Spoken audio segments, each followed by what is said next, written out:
আসসালামু আলাইকুম। মহান আল্লাহর নামে সপরিবারে যাত্রা শুরু করলাম। যাচ্ছি কোরবানির গরুর হাটে, আল্লাহর নামে গরু কেনার জন্য। পৌঁছে গেছি হাসনাবাদ পশুর হাটে। আমি, দাদা, দাদু, বাবা এবং বড় আব্বু ঘুরে ঘুরে দেখছি কোনটা পছন্দ হয়। বাবা মেলাচ্ছেন স্বাদ এবং সাধ্যের সমন্বয়। ঘুরে দেখি আল্লাহ পাক কপালে কি লিখেছেন। সবাই মিলে হাটে নানা রকম গরু দেখছি। অনেক বড় পশুর হাট। আমরা ঘুরে ঘুরে দেখছি কোনটা পাওয়া যায়। সাদা গরু, কালো গরু, লাল গরু, নানান রকমের ছোট বড় গরু। আমরা ঘুরে ঘুরে দেখছি, সাথে থাকুন। সাওবান চ্যানেলের পক্ষ থেকে জানাচ্ছি আপনাদেরকে অভিনন্দন। সকালে বৃষ্টি হয়েছিল, হাটে অনেক অল্প অল্প কাদা আছে।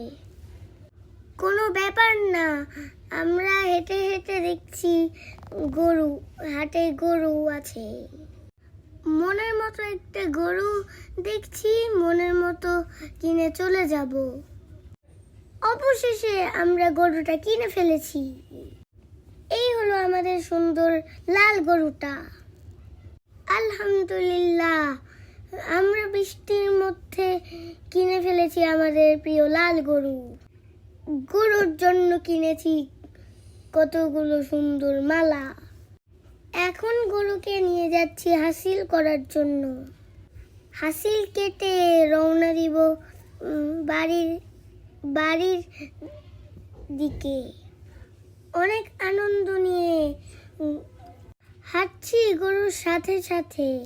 ফোঁটা ফোঁটা বৃষ্টির মধ্যে বাবা এবং বড় আব্বুর সঙ্গে অনেক মজা করে বাড়ি ফিরছি গরু নিয়ে। দাদা বলেছে কষ্ট হচ্ছে, রিক্সা নিয়ে যাবে। আমার মন চাচ্ছে গরু নিয়ে যেতে। কিছুক্ষণ পর পৌঁছে গেলাম গরু নিয়ে বাড়িতে। গরু আমাদের বাড়ির সামনে ঘাস খাচ্ছে। বাবা তাকে অনেক সেবা করার কষ্ট করছে। সবচেয়ে বেশি কষ্ট করছে আমার বড় আব্বু গরুকে লালন পালন করার জন্য। সেই সাথে গরুকে সেবা করছে আমার দাদু। নানাভাবে তার যত্ন নেওয়া হচ্ছে।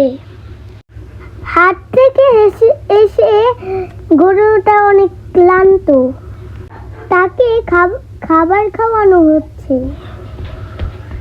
সে মনের আনন্দে খাবার খাচ্ছে নতুন পরিবেশে। আপনাদের সাথে আরেক পর্বে দেখা হবে কোরবানির দিন, যেদিন আল্লাহর নামে কোরবানি দেওয়া হবে। আজকের মতো বিদায়, আল্লাহ হাফেজ।